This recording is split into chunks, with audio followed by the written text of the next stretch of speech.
Hi everyone, सो अब हम start करने वाले हैं higher order linear differential equation with constant coefficient. अब यहाँ पे देखने वाली बात क्या है, हायर ऑर्डर। अब इस बार हम डेरिवेटिव बढ़ाएंगे, डेरिवेटिव इंक्रीज हो जाएंगे, लेकिन हमारे पास लीनियर होने वाले, उन डेरिवेटिव को कुछ पावर नहीं होनी चाहिए, ना डिपेंडेंट वेरिएबल के कुछ पावर होने चाहिए, प्लस में कांस्टेंट कोएफिशिएंट होने चाहिए। अभी वेरिएबल कोएफिशिएंट जो है वो नेक्स्ट वीडियो मतलब आने वाली वीडियोस में मैं तुम्हें सिखाऊंगा, लेकिन वेरिएबल कोएफिशिएंट जो है ना, ये जैम, डीयूएमसीए और ये मतलब जितने भी ग्रेजुएट अंडर ग्रेजुएट लेवल के एग्जाम्स हैं इनमें नहीं पूछे जाते ये चीजें। यहां तक तुम्हारे लिए खत्म, डिफरेंशियल इक्वेशन कंप्लीट, एक बढ़िया एकदम इसकी प्रैक्टिस करो, प्रीवियस ईयर लगाओ, प्रैक्टिस क्वेश्चंस करो, that is it, full marks. अब जो गेट वेट के प्रिपरेशन कर रहे हैं उनके लिए थोड़ी आगे आएंगे वीडियोस, कोई दिक्कत वाली बात नहीं, लेकिन फिलहाल के लिए आज की ही वीडियो में इसको खत्म करके जाएंगे। टॉपिक है इंपॉर्टेंट, एकदम मजेदार पढ़ेंगे। चलो, तो अगर मैं जनरल इक्वेशन तुम्हारे सामने लिखना चाहूं तो कुछ ऐसे आएगी, a nought d n y upon d x n, nth derivative, plus में a one d n minus one y n minus one th derivative, plus में अप टू सोन चलते जाएंगे तो ये आ जाएगा a n minus one d y upon में d x is plus में यहां पे आ जाएगा y sorry a n y is equal to function of x, function of x. अब इसका प्रूफ जो है ना वो मैं तुम्हें पढ़ने के लिए दूंगा, प्रूफ कर लेना। प्रूफ इतना इंपॉर्टेंट नहीं, अपने लिए रिजल्ट इंपॉर्टेंट है। अगर प्रूफ में से क्वेश्चंस बनते होते ना तो मैं पक्का तुम्हें कराता प्रूफ, मैं कुछ छोड़ने वाला नहीं हूं, लेकिन जो इंपॉर्टेंट नहीं है ना उसे छोड़ते हैं। करें आगे, आ जाओ। तो ये हमारे पास पहुंच गए। इसके बाद हमारे पास क्या होगा, कुछ टर्म्स मैं तुम्हें बता रहा हूं जो हम यूज करा करेंगे, एई जीएस सीएफ पीआई। तो ये हमारे पास टर्म्स का नाम याद रख लो। ये हमारे पास होगी इस चैप्टर में ऑक्सिलरी इक्वेशन, ऑक्सिलरी इक्वेशन। ये होगा जनरल सॉल्यूशन जो आज तक हम करते आए हैं, general solution, complementary function, complementary function, और लास्ट हमारे पास होगा पर्टिकुलर इंटीग्रल, पर्टिकुलर इंटीग्रल। इस चीज का हमें ध्यान रखना पड़ेगा। यहां तक कोई दिक्कत हो तो हाँ, वीडियो ऑन है फाइनली, वरना भूल जाते हैं वीडियो ऑन करना। तो यहां तक समझ आ गया। हाँ, अब मैं क्या यूज करने वाला हूं, यहां पे एक चीज और यूज करने वाला हूं। आज के बाद ना मैं डी बाई डी एक्स को पता क्या लिखू करूंगा, डी बाई डी एक्स को लिखा करूंगा कैपिटल डी, तो D square by D x square को क्या लिखा करूंगा, डी का स्क्वायर। ऐसे ही डी बाई डी एन मान लो, एन को डी एक्स एन को मैं क्या लिखा करूंगा, डी की पावर एन। इस चीज का हमें ध्यान रखना पड़ेगा। तो अगर ये हमें बात समझ आ चुकी है तो हम आते हैं आगे। अब मैं इस इक्वेशन को ना ऐसे भी लिख सकता था, देखो ध्यान से, ए नोट डी की power n plus a one D की पावर, अब तुम कहोगे सर वाई नहीं लिख रहे, वाई अभी लिखेंगे, कॉमन ले लिया मैंने y, d n minus one plus up to so on a n minus one d plus में a n y is equal to f of x, f of x. अब तुम्हें जब भी जनरल सॉल्यूशन से, अच्छा एक चीज यहां पर रह गई, एक और लिख लो, general solution is equal to complementary function plus में पीआई। सबसे ज्यादा इंपॉर्टेंट फॉर्मूला इस चैप्टर का, ये जो चैप्टर हम कर रहे हैं higher order linear differential equation, इसका सबसे इंपॉर्टेंट फॉर्मूला यही है, general solution is equal to complementary function और पीआई, पर्टिकुलर इंटीग्रल। अब यहां दिक्कत क्या है, तुम्हें पहले मैं सिखाऊंगा कॉम्प्लीमेंट्री फंक्शन निकालना, फिर मैं सिखाऊंगा पर्टिकुलर इंटीग्रल निकालना, फिर दोनों को प्लस करना सीखेंगे, ठीक है। तो यहां पे पहले ऐसे होते, जब भी तुम्हें कॉम्प्लीमेंट्री फंक्शन लेना होता है तो तुम्हें क्या करना होता है, यहां पे तुम्हें a1 d raise to power n minus one up to so on an minus one d plus में an, ये जो होमोजीनियस इक्वेशन मैं बना रहा हूं, इस होमोजीनियस इक्वेशन से तुम्हें क्या लानी होती है, तुम्हें लानी होती है ऑक्सिलरी इक्वेशन। अब ऑक्सिलरी इक्वेशन कैसे लिखते हैं वो मैं तुम्हें बताने वाला हूं, ध्यान से देखना। अब करेंगे हम ऑक्सिलरी इक्वेशन। अब देखो ऑक्सिलरी इक्वेशन हमारे पास आ जाएगी, ए नोट डी को बस रिप्लेस कर दो एम से, बस इतने ही है ऑक्सिलरी इक्वेशन में, और कुछ नहीं। ये हो जाएगी a nought m raise to power n plus a one m raise to power n minus one plus up to so on a n minus one m plus में a n is equal to 0। This is called auxiliary equation. बस हमें एक बार ये auxiliary equation आ गई, इसके roots निकालेंगे और solution लिखेंगे। सॉल्यूशन देखो कैसे लिखते हैं, सॉल्यूशन लिखने का तरीका देखो। अरे ये क्यूबिक क्वाड्रेटिक ऐसी इक्वेशन बनने वाली है, अभी तुम्हें क्वेश्चन कराएंगे तो समझ आ जाएगा। फिलहाल के लिए देखो कि हम सबसे पहले सॉल्यूशन कैसे लिखा करेंगे। सॉल्यूशन लिखने का तरीका हमारे पास होगा, मान लो कुछ ऐसी इक्वेशन दे रखी है, तो सॉल्यूशंस हमारे पास आ जाएंगे e raise to power m1x, जो भी यहां से रूट आएगा पहला, m1 इज द रूट, ठीक है। दूसरा solution e raise to power m2x plus e raise to power m3x plus sorry plus नहीं comma e raise to power m4x up to so on जितने भी हमारे पास रूट्स आएंगे वो सारे हम इसमें लिख देंगे। बस तुम्हें क्या करना है, जो भी यहां से इक्वेशन को सॉल्व करके m1 m2 m3 m4 जो भी आएगा उसको यहां पे इंसर्ट कर देना। बाकी हम क्वेश्चन देख लेते हैं कि इसको यूज कैसे करना है, ठीक है। और कॉम्प्लीमेंट्री फंक्शन लिखना बड़ा आसान है, c1 e की power m1x plus c2 e की power m2x plus up to so on cn e की power mnx, that is it, this is complementary function. बात समझ पा रहे? अब दिक्कत कहां आती है वो सुनो, दिक्कत कहां आती है? दिक्कत आती है, मान लो दो रूट्स आ रहे और दोनों सेम है।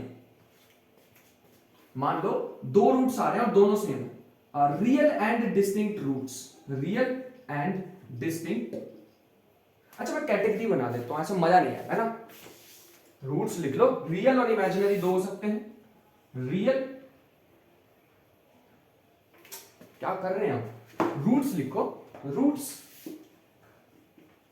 यहां पे लिखो रियल, यहां लिखो इमेजिनरी, जरूरी नहीं है रियल रूट्स मिले हमें, इमेजिनरी।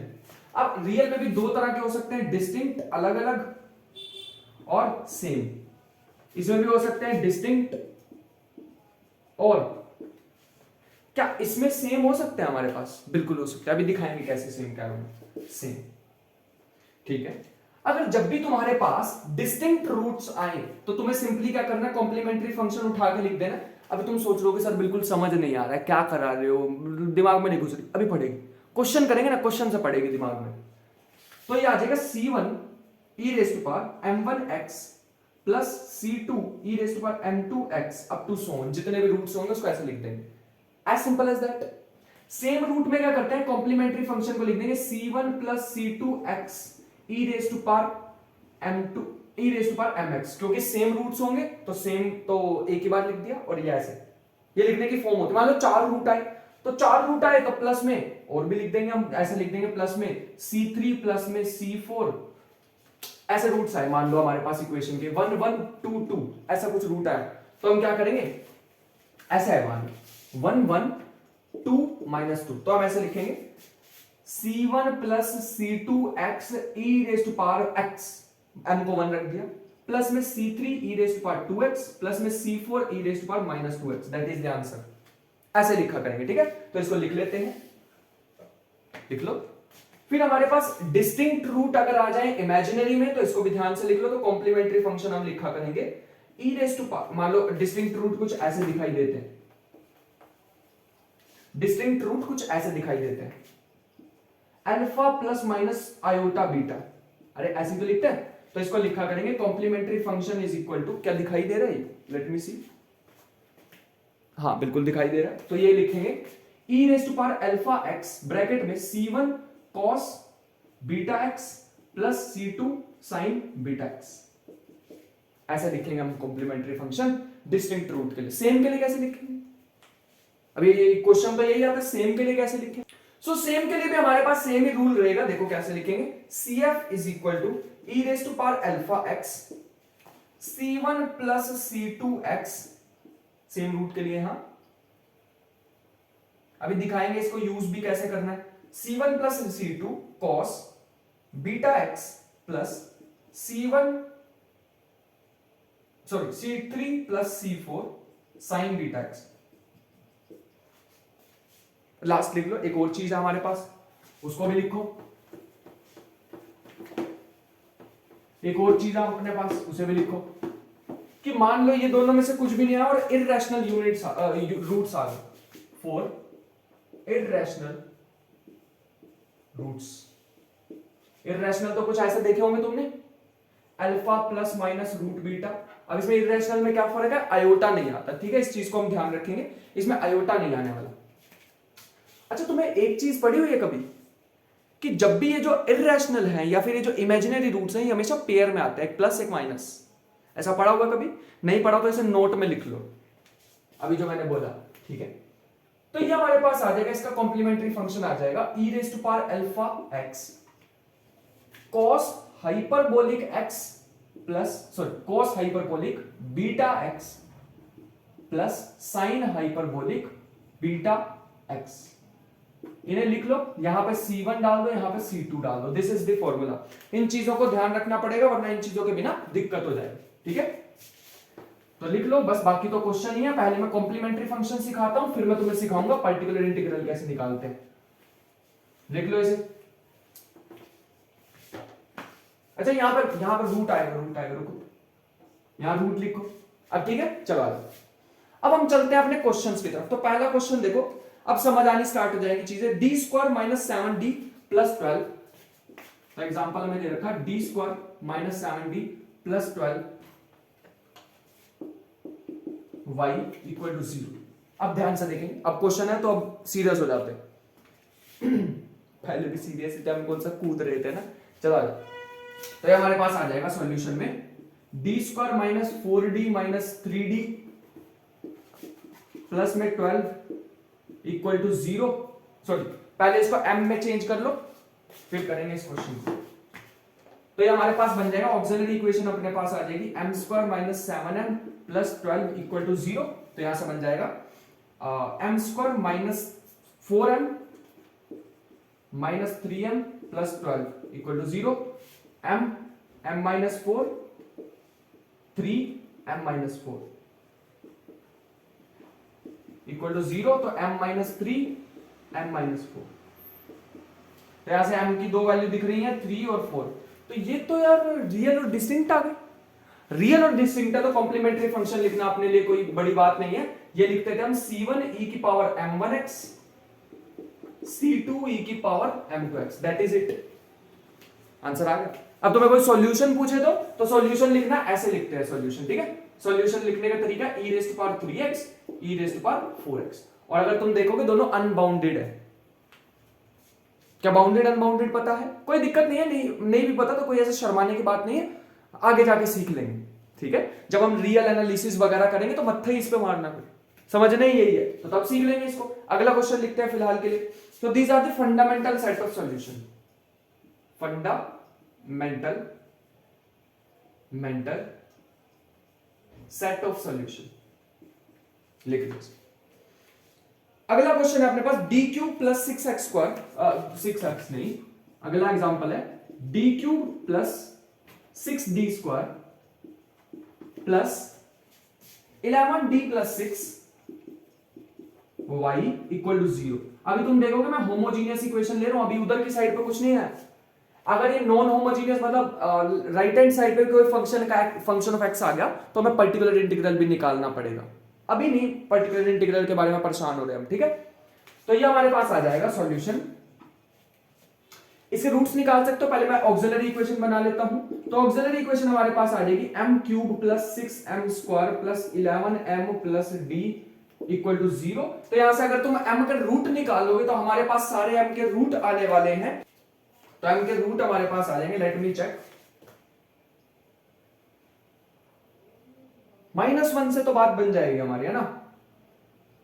-1 -2 -3, दो मेरे को याद थे और एक मैंने अभी अभी निकाल लिया, -1 अब तो हमारे लिए कोई दिक्कत ही नहीं है, अब तो हमें लिखना आता है सॉल्यूशन। तो y इज इक्वल टू मतलब complementary function is equal to, complementary function हमारे पास आ जाएगा c1 e raise to power minus x plus c2 e raise to power minus 2x plus c3 e raise to power -3x। क्या ये bounded है या unbounded है? ये बाउंडेड सॉल्यूशन है। तो सेट ऑफ सॉल्यूशन लिखने हैं तो e की पावर -x, e की पावर -2x, e की पावर -3x। अगर x को तुम रखते हो ग्रेटर देन 0 तो ये होने वाले हैं बाउंडेड सॉल्यूशन। बाउंडेड लिख लो इसे, मैं तब तक अगले पे चलता हूं। तो ये हमारे पास होने वाले bounded for x greater than 0। चलो आगे, अगले क्वेश्चन की तरफ नोट कर लो इसे। नोट कर लो अच्छे से। तो अगला क्वेश्चन है हमारे पास d square x by d t square, d square x by d t square, और हमारे पास दे रखा है -3x प्लस में 2x इक्वल टू 0। तो ये इक्वेशन दे रखा है, कॉम्प्लीमेंट्री फंक्शन निकालना है। कॉम्प्लीमेंट्री फंक्शन निकालना अब हमारे लिए कोई बड़ी बात नहीं है, क्योंकि हम क्या करने वाले हैं, D square -3d plus 2x equal to 0। इस बार x आ जाएगा, ये ध्यान रखना। और ये जो जहां पे हम x लगाते हैं वहां पे tt आ जाएगा, ठीक है। तो ये आ जाएगा अपने पास d square -2d - 1d plus 2 which comes out to be, sorry इसकी जगह m लगा लो, बस m लगा लो यहाँ पे। ये हो जाएगी अपने पास ऑक्सिलरी इक्वेशन। तो m -2 माइनस कॉमन लिया, m -2 इक्वल टू 0। तो m की दो वैल्यू आ गई 1 और 2। क्या लिख सकते हो सॉल्यूशन। लेकिन इस बार ध्यान से लिखना, कॉम्प्लीमेंट्री फंक्शन हमारे पास आ जाएगा e raise to power c1 e raise to power minus k sorry plus k t और c2 e raise to power 2t, ठीक है। Set of solution e raise to power t e raise to power 2t। चलो आ जाओ आगे चले। Easy question चल रहे हैं अभी तो, क्योंकि अभी हमारे पास पर्टिकुलर इंटीग्रल आ नहीं सकता, यहाँ पे कोई चीज नहीं है, तो this will also be general solution. But परेशान मत होना इसमें भी कि क्या सर आपने जनरल सॉल्यूशन बीच में घुसा दिया। अगला चलते हैं, अगला हमारे पास है d square minus d minus 2, d square minus d minus 2 equal to 0। यहाँ y भी लिख लो। तो क्या इसको तुम सॉल्व करके दिखा सकते हो, कर लो। d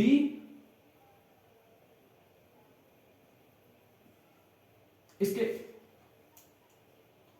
ऐसा कर लो, डी एम स्क्वायर माइनस के 2m प्लस में m माइनस 2 इक्वल टू 0।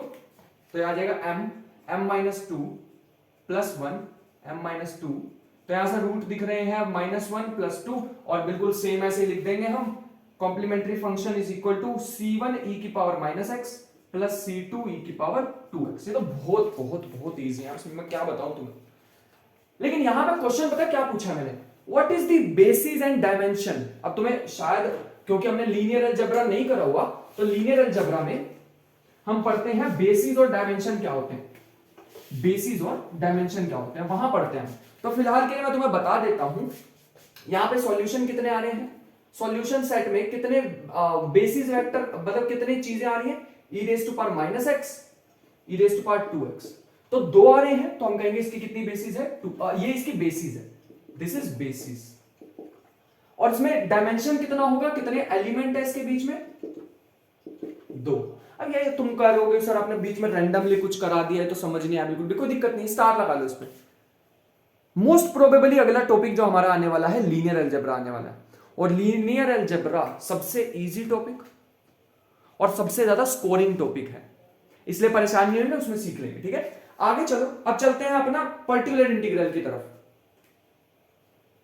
तो अपने पास आने वाली है particular integral, particular integral heading डाल लेते हैं। अभी तुम कहोगे कि सर आपने वो नहीं करा, वो इरेशनल रूट या फिर इमेजिनरी रूट कराएंगे, धीरे धीरे कराएंगे ना। इसमें हमारे पास क्या होगा, जितनी भी अभी तक हमने इक्वेशन देखी वो ऐसी लिखी जा सकती है, फंक्शन ऑफ डी, जैसे ये हो गया फंक्शन ऑफ डी इनटू में y is equal to f of x. अभी तक एफ ऑफ एक्स आया नहीं था, अब आ गया, तो y is equal to 1 upon f of d f of x. ये होती है हमारे पास, यहां से आएगी हमारे पास पर्टिकुलर इंटीग्रल। तो आ जाओ सॉल्व करना स्टार्ट में, रूल लिखते हैं इसके। सबसे पहला रूल हमारे पास आ रहा है कि एफ ऑफ एक्स क्या क्या हो सकता है। मैं प्रूफ तो नहीं कराने वाला हूं इसके, बट तुम्हें मेथड जरूर बताऊंगा कि क्या मेथड से किसको सॉल्व करना। आ जाओ, सबसे पहला है कि अगर ये मान लो एफ ऑफ एक्स जो है ये केस 1, मान ले जो एफ ऑफ एक्स है ये क्या, e raise to power ax, a कुछ भी है, a कुछ भी है, ठीक है। तो y हमारे पास आ जाएगा, y is equal to 1 of F of D, इसकी जगह आ जाएगा e raise to power ax। तुम्हें सिंपल सिंपल क्या करना है, e raise to power x आ जाएगा, ax आ जाएगा आगे, d को किससे रिप्लेस कर दो, a से, दैट इज इट, खत्म। d को किससे रिप्लेस कर दो, a से, बात ही खत्म। बस इतना सा करना है तुम्हें, अभी करके दिखाएंगे एग्जांपल, ठीक है। केस 2, मान लो फंक्शन कुछ ऐसा है e raise to power ax into में vx, e raise to power ax के साथ कोई फंक्शन है तो क्या करें, तो हमारे पास देखो क्या करने वाले हैं, y is equal to 1 upon f of d e raise to power ax vx। बेटा रूल ना रट लेना, आज वीडियो के बाद ही जस्ट रट लेना 4-5 बार याद करके। e raise to power ax को आगे ले आओ, आगे लाने की कॉस्ट क्या है, d रिप्लेस हो जाता है d प्लस a से, v raise to power x। समझना पड़ेगा। इसका स्पेशल केस भी लिखो, स्पेशल केस।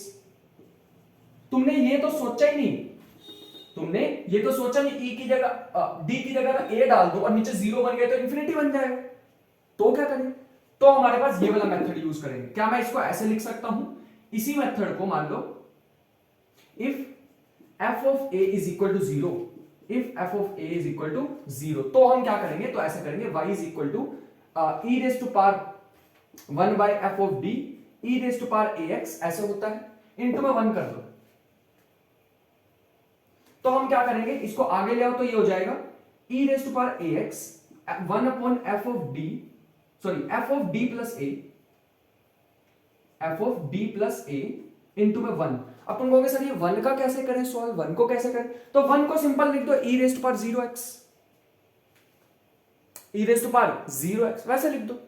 मतलब अभी इसको ऐसे रहने दो, मैं इसको सॉल्व करके दिखाऊंगा, यहाँ पे स्टार डाल दो, अभी मैं एग्जांपल के साथ सॉल्व करके दिखाऊंगा तब मजा आएगा, एग्जांपल ढेर है मेरे पास। अगला जो अपने पास रूल आ रहा है, रूल नंबर 3 लिखो, केस 3। तो केस 3 जो हमारे पास आने वाला है वो अपने पास है कि मान लो साइन और कोस आ गए तो क्या करें, उसका भी लिख लो। सारे रूल हम लिख के जाएंगे यहां से सिंगल वीडियो में, इसको ऊपर से ही स्टार्ट करते हैं। केस 3, f ऑफ x दिया हुआ है sin ax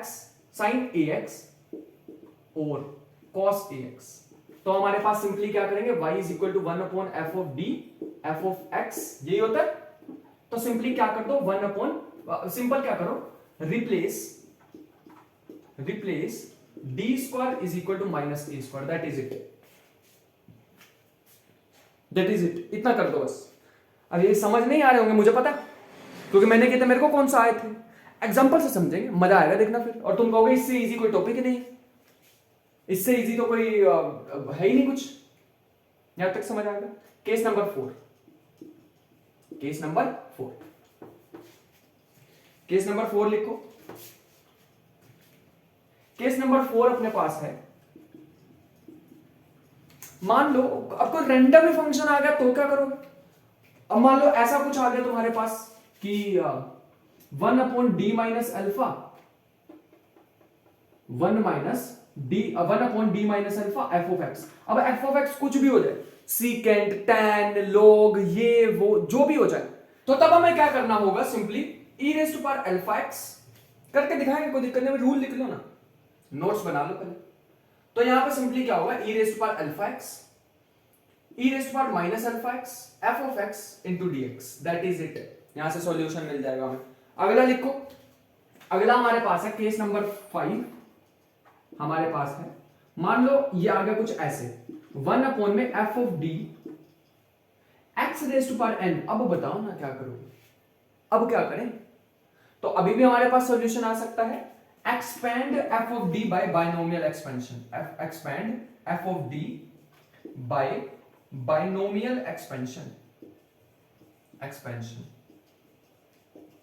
तो बायनोमियल एक्सपेंशन में यहां पे लिख देता हूं तुम्हारे लिए 1 प्लस डी, इसकी एक्सपेंशन हमारे पास क्या होती है वो मैं तुम्हें अभी बता दूंगा कि इसको करना कैसे, ठीक है। तो ये हमारे पास आ जाएगा 1 माइनस डी प्लस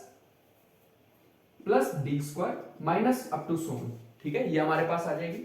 और 1 अपॉन 1 माइनस डी की क्या होगी, 1 plus d square plus d cube up to so, ये हमारे पास एक्सपेंशन होगी। तो ये एक्सपेंशंस को दिमाग में रखते हुए आगे चलते हैं हम अपने क्वेश्चंस की तरफ, बट दैट इज इट, इससे अलावा कुछ नहीं करने वाले, इसके अलावा कुछ पॉसिबल नहीं है, सारे फंक्शन हमने लिख लिए हैं। फॉर्मूला अच्छे से लिख लेना, एक मिनट रुको, एक और चीज रह गई, एक और रह गई है, लिख लो, पहले इसे लिखो, एक और चीज रह गई है लास्ट हमारे पास, केस नंबर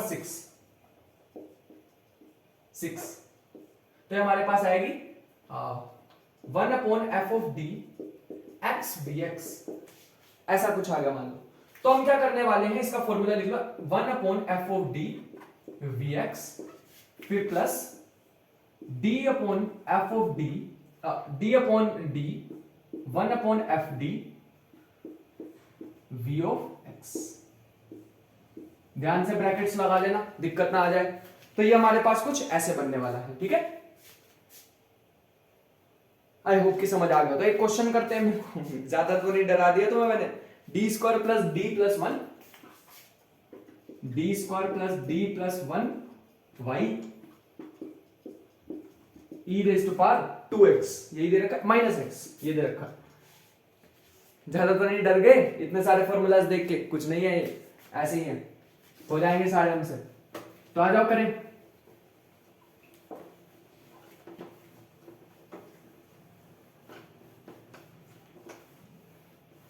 चलो आ जाओ।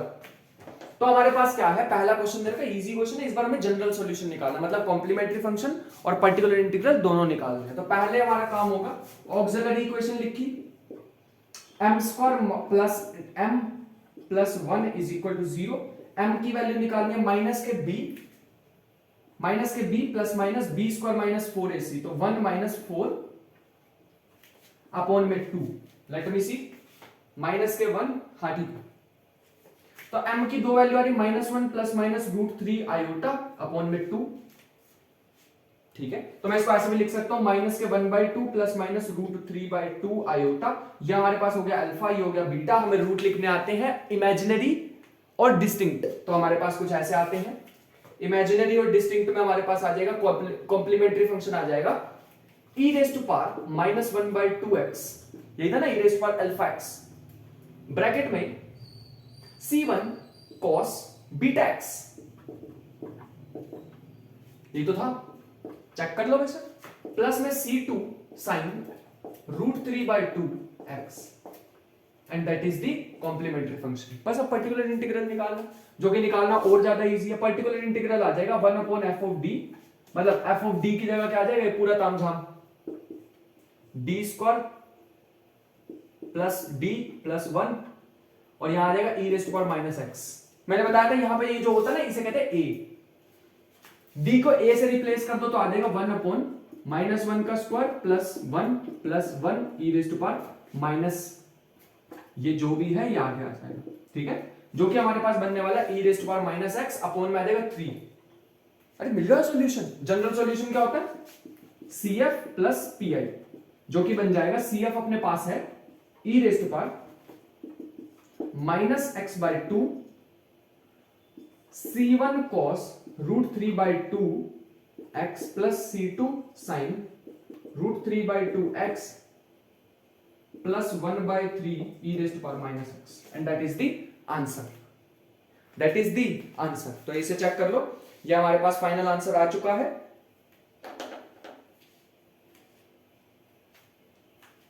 बस कुछ गड़बड़ ना की हो तो हमारे पास फाइनल आंसर आ चुका है। देख लो, कुछ गड़बड़ तो नहीं किए। यहां गड़बड़ लग रही है हमें, तो ये -1 आना चाहिए, -1 से +1 कैंसिल हो जाएगा, 1 आ जाएगा। इस 3 को हटा दो बस, ठीक है, इस 3 को हटा दो, बाकी अपना सही है, कोई दिक्कत नहीं, ठीक है। अगला चलो, अगले पे चलें। बहुत सारे क्वेश्चन करने वाले हैं आज हम, हर कैटेगरी पे कम से कम 1-2 क्वेश्चन करने पड़ेंगे, तब जाके बात बनेगी। अगला क्वेश्चन लिखो, d square minus d minus 2 y equal to sine 2x। आ जाओ करें, पहले कॉम्प्लीमेंट्री फंक्शन निकाल लें। तो m square minus m minus 2 which is m हमारे पास आ जाएगा minus b plus minus b square minus 4ac, 1 प्लस 8 upon 2। Let me see, 4ac में ये प्लस हो जाएगा तो 8, ठीक है। ये आ जाएगा 1 प्लस माइनस 2, तो ये आ जाएगा 1, सॉरी ये हमारे पास आ जाएगा -1/2, और दूसरा हमारे पास आ जाएगा, या 3 आएगा, क्या कर रहे हैं हम, ये 3 आ जाएगा, तो हमारे पास आ जाएगा -1 और 2, -1 और 2, ठीक है। तो हम कॉम्प्लीमेंट्री फंक्शन लिख सकते हैं c1 e की power minus X plus c2 e की पावर 2x। ठीक है, आगे चलते हैं पीआई निकालने के लिए। तो पीआई निकाल लेते हैं। पीआई हमारे पास आने वाला है 1/d² माइनस b माइनस 2 और sin 2x। sin 2x में मैंने तुम्हें बताया था कि d² को किससे रिप्लेस कर दो, -a² से। तो d² को रिप्लेस करना है -4 से, क्योंकि यहाँ पे a कितना है 2, तो 2 का स्क्वायर 4। ठीक है, तो मैंने लिखा है यहाँ पे d को लिख दिया मैंने, d को हमने लिख दिया है। ध्यान से देखना, ये मेथड इंपॉर्टेंट है, इसको साइड पे रखो। माइनस के 4 माइनस के d माइनस के 2 sin 2x। बात समझ गए? 1 अपॉन माइनस के d माइनस के 6, बात नहीं बनी, d माइनस कॉमन ले लो,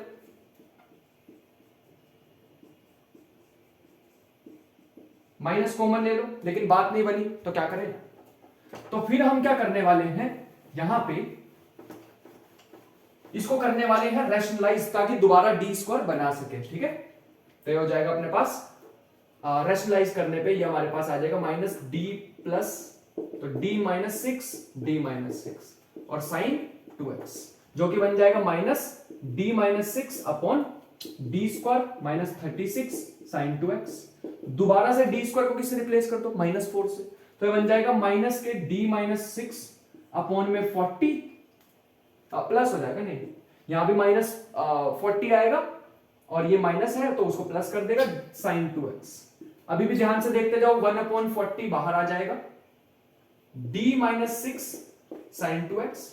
एक बार साइन 2x आएगा d के साथ, एक बार आएगा 6 के साथ। d क्या है, डिफरेंशिएशन कर दो, तो ये आ जाएगी साइन 2x की, आ जाएगी cos 2x इंटू 2, तो 1/20 cos 2x minus 6/40 sign 2x। Finally इतनी मेहनत करने के बाद आंसर आ चुका है। y is equal to general solution हमारे पास आया था, कॉम्प्लीमेंट्री फंक्शन आया था c1 e की power minus x, c2 e की power 2x plus 1/20 cos 2x minus 6/40 sin 2x, and this is the final answer. This is the final answer. अगले पे चलते हैं। अगला है हमारे पास d³ 1 equal to cos 2x। क्या तुम कर सकते हो, d³ 1 is equal to cos 2x। एक करके दिखाओगे तुम, मैं देता हूं तुम्हें, उसके बाद टाइम देंगे, तुम करके दिखाना। ठीक है, d³ plus 1y equal to cos 2x। करके दिखाओ, ये वीडियो पॉज करो और करके दिखाओ। तो करके दिखाओ, हो गया? चलो अगर ये हमारे पास आ जाएगा, सबसे पहले हमारे पास क्या आ जाएगा, कॉम्प्लीमेंट्री फंक्शन। तुम्हें पता है क्यूब रूट ऑफ यूनिटी आएगा यहाँ पे, तो क्यूब रूट ऑफ यूनिटी हम निकाल सकते हैं ना। तो ये हमारे पास, इसको ऐसे लिख सकते हैं, d² प्लस d³ प्लस 1 को हम ऐसे लिख सकते हैं, d plus 1 d² minus 1 minus d plus d। Let me see, कुछ गड़बड़ करे, हाँ यहां पे अब ठीक।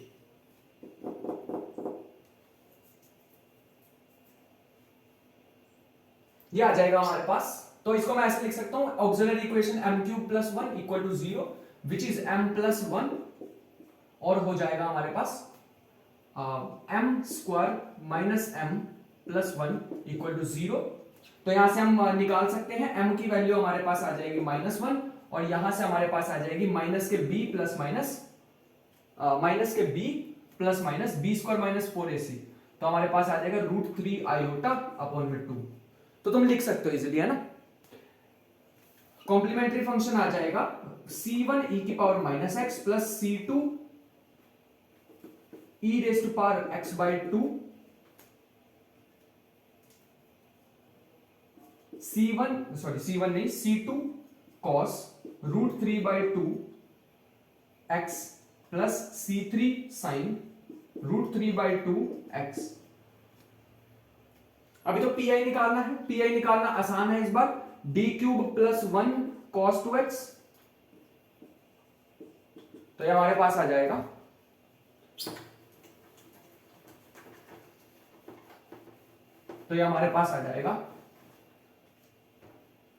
d³ को मैं लिख सकता हूं d² d plus 1 cos 2x और डी स्क्वायर को रिप्लेस करना है -4 से, तो मेरे पास आ जाएगा 1/-4d + 1 cos 2x। फिर से रैशनलाइज करना पड़ेगा, तो यह आ जाएगा माइनस के 4d माइनस के 1 अपॉन माइनस के 4d प्लस के 1 माइनस के 4d माइनस के 1। बस मैंने रैशनलाइज किया और कुछ भी नहीं किया, ठीक है। विच इज माइनस के 4d माइनस के 1 a square minus b square, तो ये आ जाएगा माइनस के 4d का स्क्वायर माइनस के 1 का square cos 2x, which is minus common ले लोगे तो बचेगा -4d + 1 which is 16d square minus 1 cos 2x। d square की जगह -4, तो ये आ जाएगा -4d + 1, इसकी जगह रखना -4, तो आ जाएगा 64, तो 65 माइनस से माइनस चला जाएगा cos 2x। तो हमारे पास फाइनली बचेगा 1/65 4d + 1 cos 2x। तो अंदर मल्टीप्लाई करेंगे तो ध्यान से करना है, 1/65 4 cos 2x का क्या बन जाएगा, ये बन जाएगा 8 माइनस के 8, मैं दोबारा लिख देता हूं -8/65 sin 2x। डिफरेंशिएशन करोगे एक बार, d का मतलब differentiation, plus 1/65 cos 2x and that is the answer of this problem. 1/65 8 हमारे पास ये आ जाएगा cos 2x माइनस, बिल्कुल सही, तो ये हमारे पास आ जाएगा। आगे चलते हैं नेक्स्ट क्वेश्चन की तरफ, कैटेगरी दूसरी उठाते हैं।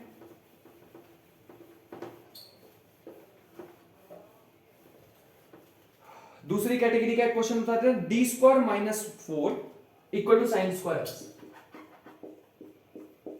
क्या तुम इसे एक बार ट्राई कर सकते हो?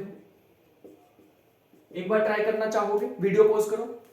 कर लिया? चलो आ जाओ साथ में करें।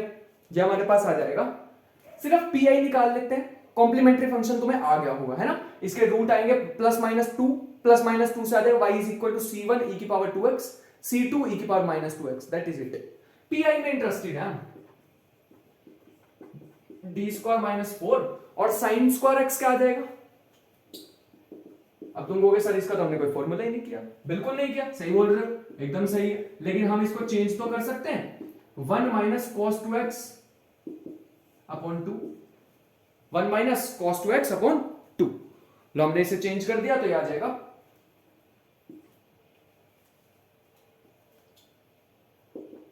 हाफ को बाहर ले लो और इसको 2 बार लगा दो इस फॉर्मूला को, एक बार 1 के साथ, तो 1/d स्क्वायर -4 इंटू 1 माइनस एक बार लगा दो cos 2x के साथ, तो ये आ जाएगा 1/d स्क्वायर -4 cos 2x। ठीक है, तो ये बन जाएगा अपने पास। इसको कैसे सॉल्व करें, 1 वाले को e⁻0x निकले से e⁻0x बिल्कुल लिख सकते हैं, तो ये आ जाएगा 1/2 1/d स्क्वायर, इसको लिख लो e⁻0x। तो सिंपल, ये a हो गया और d को ये a से रिप्लेस करते हैं, तो हमारे पास आ जाएगा 0 - 4 बस, माइनस इसको किससे रिप्लेस करते हैं, d स्क्वायर को -a स्क्वायर से, तो -4 से रिप्लेस करेंगे तो आ जाएगा -4 cos 2x which comes out to be। अच्छा तुम ये भी पूछ सकते थे तब क्या होगा सर जब यहां पे हमारे पास 0 बन जाएगा नीचे, उसका भी बताएंगे, that is called case of failure, उसका भी बताएंगे। तो ये बन जाएगा 1/2 -1/4 प्लस में 1/8 cos 2x। ठीक है, तो आ गया हमारे पास पर्टिकुलर इंटीग्रल, बस खत्म हो गया यहीं पे। और सॉल्व क्या करोगे इसे, हो तो गया। अगले पे चलते हैं। अगला अपने पास 1/d स्क्वायर + 4 sin 2x। अगला सीधा पर्टिकुलर इंटीग्रल निकालना है, मैं तो उसी की प्रैक्टिस करानी है मुझे। अब 1/d square + 4 cos 2x sin 2x, sorry 1/d square + 4 sin 2x sin 2x। इसको कैसे करें, करो, इसका निकालो, कोई फॉर्मूला है तो तुम्हारे पास, करो एक बार, इसको करके दिखाओ, है कोई फॉर्मूला sin 2x का? नहीं है, चलो आगे मैं एक मेथड सिखाता हूं तुम्हें। एक मेथड है हमारे पास, स्टैंडर्ड मेथड है, किसी भी बुक में मिल जाएगा तुम्हें, ऐसी कोई बड़ी बात मैं खुद से नहीं करा रहा हूं तुम्हें। एक आइडेंटिटी लिख लो, एक बॉक्स डाल के उसमें आइडेंटिटी लिख लो, शायद तुम्हें पता भी होगी, e raise power iota x, this is called Euler identity. ये हमारे पास होता है cos x minus iota sine x। तुम्हें नहीं लगता इसमें इमेजिनरी पार्ट जो होता है वो साइन थीटा होता है? सही बोल रहा हूं मैं? अगर मैं ऐसे लिखूं e raise to power iota 2x, तो ये क्या आएगा, cos 2x minus plus iota sine 2x। बिल्कुल सही लिख रहे हो सर, आप, कोई दिक्कत नहीं है इसमें, ठीक है। तो अगर मैं ऐसा यूज करूं और इसमें से सिर्फ इमेजिनरी पार्ट को देखूं तो वो हमारा sin 2x वाला आ जाएगा। हाँ, तो मैं यही मेथड यहां पे यूज करने वाला हूं। देखो कैसे करने वाला हूं, देखो ध्यान से देखना।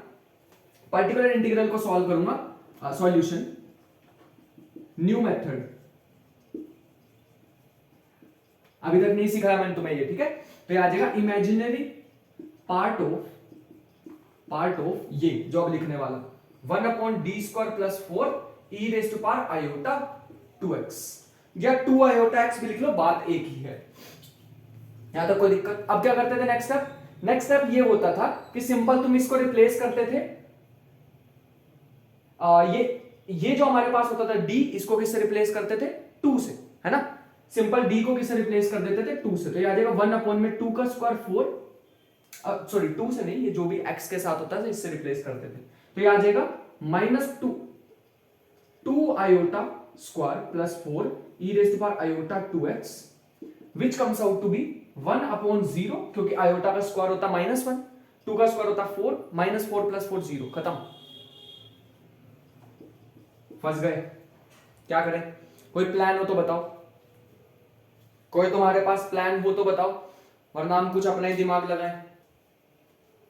तो कुछ प्लान हो तो बताओ, चलो आ जाओ, मैं ही कराऊं।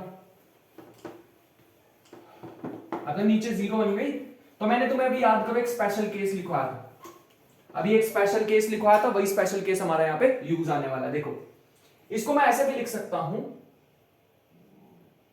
1/d² plus 4 E raise to power 2 iota x into में 1 लिखने में तो कोई दिक्कत नहीं। E raise to power 2 iota x को आगे लेके आओगे तो सिंपल क्या करते हैं, e raise to power 2 iota x 1/d को किससे रिप्लेस करते हैं, d प्लस 2 से, d प्लस a से, याद है। तो ये आ जाएगा d plus 2 iota whole square plus 4 into में e की पावर 0x। लिख सकता हूं 1 को e की पावर 0x, बिल्कुल लिख सकते हैं। Anything raise to power 0 is 1, e raise to power 2 iota x, या हमारे पास आ जाएगा a² plus b² plus 2ab plus में 4। देखो कुछ गड़बड़ ना की हमने, e raise to power 0x, तो ये आ गया हमारे पास, ठीक है। तो ये हमारे पास, रुको यहां पे भी हमारे पास d² आ जाएगा, ये अपना बन जाएगा e raise to power 2 iota x 1/, क्या कर रहे हैं, -4, ठीक है। आयोटा स्क्वायर को मैंने पहले ही ऑलरेडी माइनस लिख लिया, तो -4 से -4 गया, इन दोनों में से एक d कॉमन आ रहा है और बच जाएगा d प्लस 2 आयोटा इंटू में e की पावर 0x, ठीक है। अभी सिंपली तुम्हें क्या करना है, मैं एक एक करके ऑपरेटर को अप्लाई करने वाला हूं, ठीक है। एक एक करके ऑपरेटर को अप्लाई करेंगे।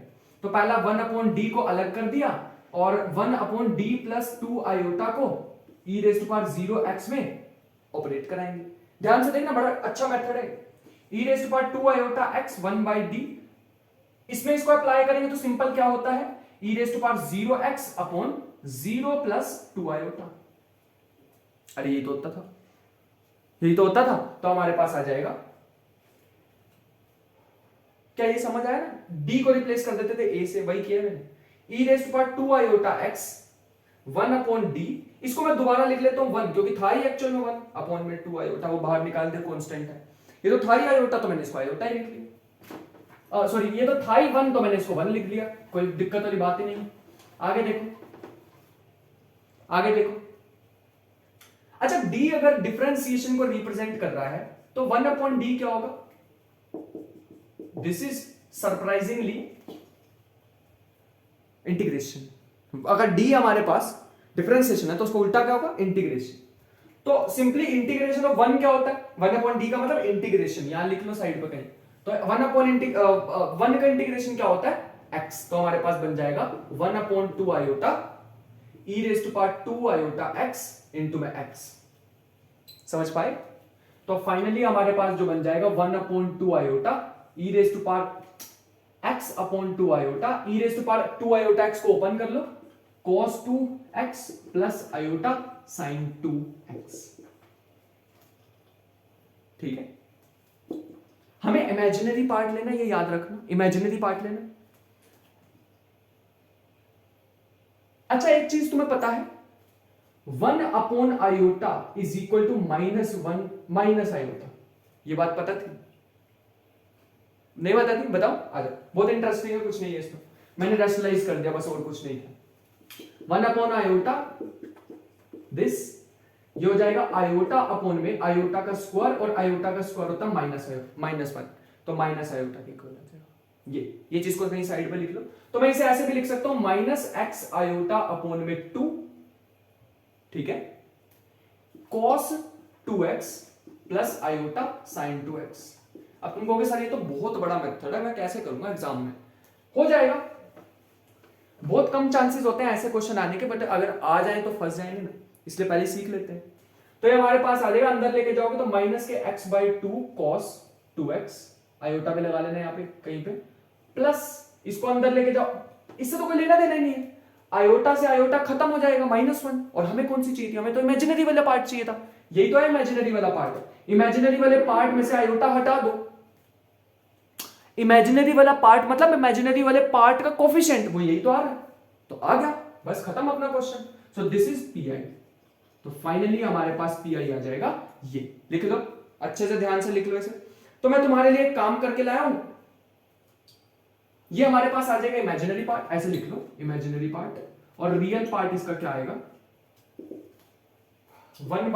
x/2 sin 2x। तो हमें इमेजिनरी पार्ट चाहिए था, तो हमने इसको रख लिया, रियल पार्ट को छोड़ दिया, ठीक है। मैं तुम्हें दो चीजें लिखवा रहा हूं, 1/d² plus a² sin 2x, और 1/d² plus a² d² plus a² cos 2x। इनके रिजल्ट लिख लो फटाफट, ऐसे बार बार सवाल थोड़ी करेंगे हम, अब पेपर के लिए लिख लो इसे, माइनस के x/2a। तुम्हें ना मैं वैसे ही करवा रहा था प्रूफ, वैसे तो तुम करते हैं ना, अगर मैं स्टार्टिंग में बता देता। अरे हमें करने ही नहीं प्रूफ, हमें तो डायरेक्ट याद रखना है इसे हमें तो सीधा याद रखना है, ये जो मैं अब लिखवा रहा हूं एंड में, दो रिजल्ट याद रखो और खत्म। पहले बताता तो तुम करते ही नहीं, बोर हो जाते, सीधा रिजल्ट याद रखो, -x/2a cos 2x, और यहां पे बन जाएगा x/2a sin 2x। लिख लो फटाफट, थोड़ा जल्दी लिखना है इसे। इसके 2 की जगह ना a लिख दो यार, 2 नहीं जरूरी है, a लिख दो, a, ठीक है, इसे लिख लो। क्यों हम छोटी छोटी गलतियां करते हैं, बाद में तुम फिर कमेंट सेक्शन में देख के और फिर हमें कहोगे कि सर आपने तो गड़बड़ कर दी, तो तुम भी बताओगे, इससे बढ़िया मैं पहले ही ढूंढ लेता हूं, ठीक है। तो यहां से तुम्हें पता चल जाता होगा ना कि मैं पहले से खुद से नहीं करके आता क्वेश्चंस को। तो ये हमारे पास आ जाएगा, यहां पे थोड़ी सी गलती हो गई है, यहां पे हमारे पास आता है 4, यहां पे आना चाहिए था 4, मेरे को गलती पता कहां से पता लगी, यहां से 2a आना चाहिए था ना, तो 2 × 2 4 आना चाहिए था एंड में, तो मेरे को मिल गई गलती, है ना। 4, यहां पे भी 4, यहां पे भी 4, ये हमारे पास 4, हर जगह 4 कर दो, बस इतना ही फर्क है, बस लिख लो इसे। अगला क्वेश्चन कराते हैं, फिर 2-3 क्वेश्चन रह गए अपने। d² plus 9 x sin x, एक अलग कैटेगरी का क्वेश्चन आ रहा है, d² plus 9 x sin x। लिख लो question, d² plus 9 x sin x।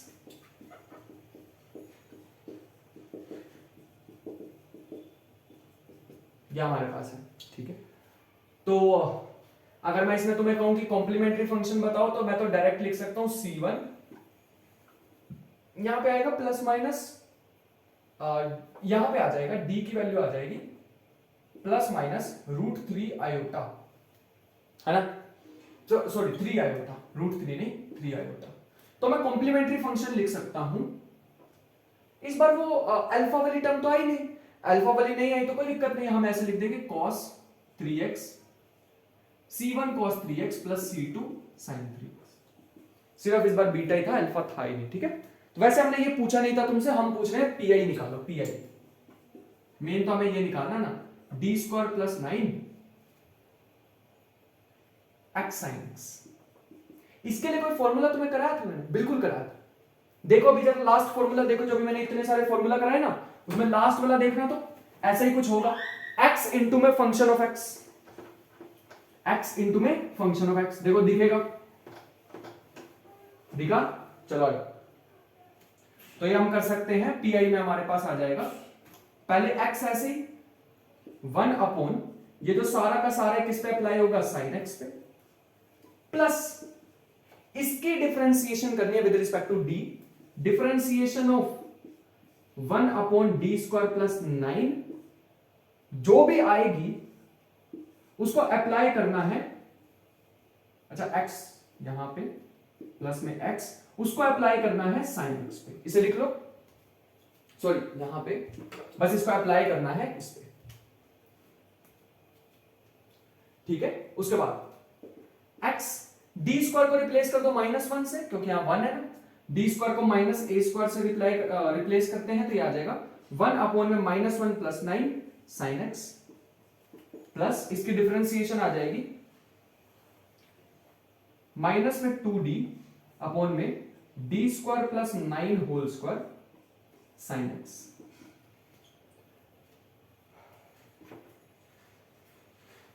ठीक तो है, तो ये आ जाएगा x by 8 sine X minus 2d को अलग रखो, पहले ये वाला ऑपरेटर लगा लेते हैं, D square plus 9 whole square sine X. हमें पता है डी स्क्वायर को रिप्लेस करना है -1 से, तो ये आ जाएगा x बाई 8 साइन एक्स, और ये आ जाएगा माइनस के 2d, इसमें रिप्लेस करोगे तो ये बन जाएगा 64 साइन एक्स, और ये बन जाएगा x by 8 sine X minus 1 by 32, और साइन की क्या बन जाएगी, कॉस। डिफरेंशिएशन है, इंटीग्रेशन नहीं है, इंटीग्रेशन होता है 1 बाई डी, और ये आ गया अपने पास पर्टिकुलर इंटीग्रल, लिख लो। अगले क्वेश्चन पे चलते हैं, D square plus 9 Y equal to secant square 3x। Last category होने वाली है ये अपना, वो जो एक मैंने कराया था ना जिसमें कैसा भी फंक्शन आ जाए, तो आ गया secant 3x, Y D square plus 9 secant 3x।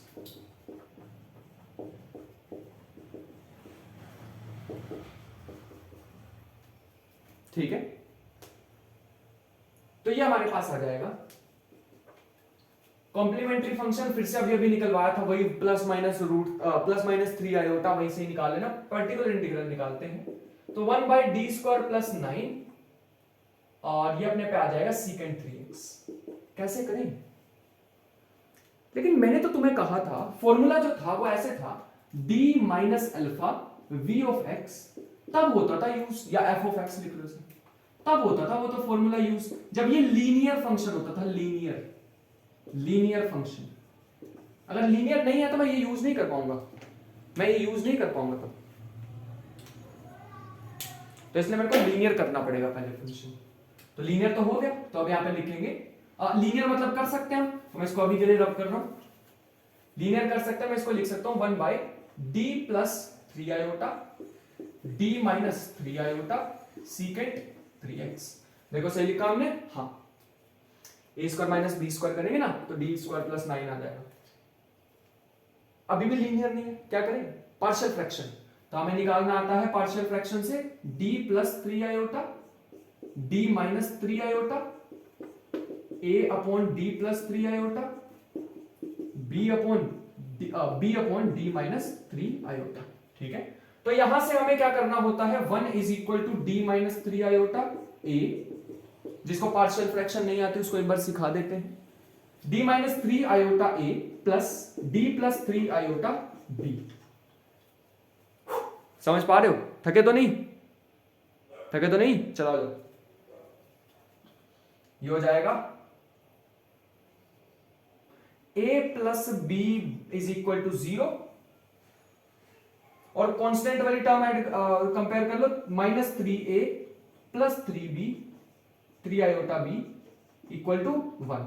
तो इन दोनों को जब तुम सॉल्व कर लोगे तो हमारे पास फाइनल आंसर जो बनने वाला है -1 बाई मैंने ये इसका पहले ही जहां पर मैं क्वेश्चन लिख के रखे ना, वहां पे क्वेश्चंस के साथ मैंने ए बी की वैल्यू निकाली ताकि अपना टाइम वेस्ट ना हो, है ना। 2 इक्वेशन है, सॉल्व कर लेना या करके दिखाएं।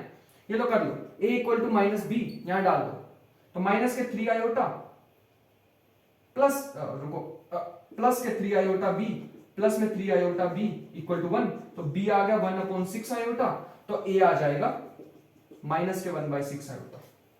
इतना बड़ा कोई लंबा चौड़ा काम नहीं था, है ना।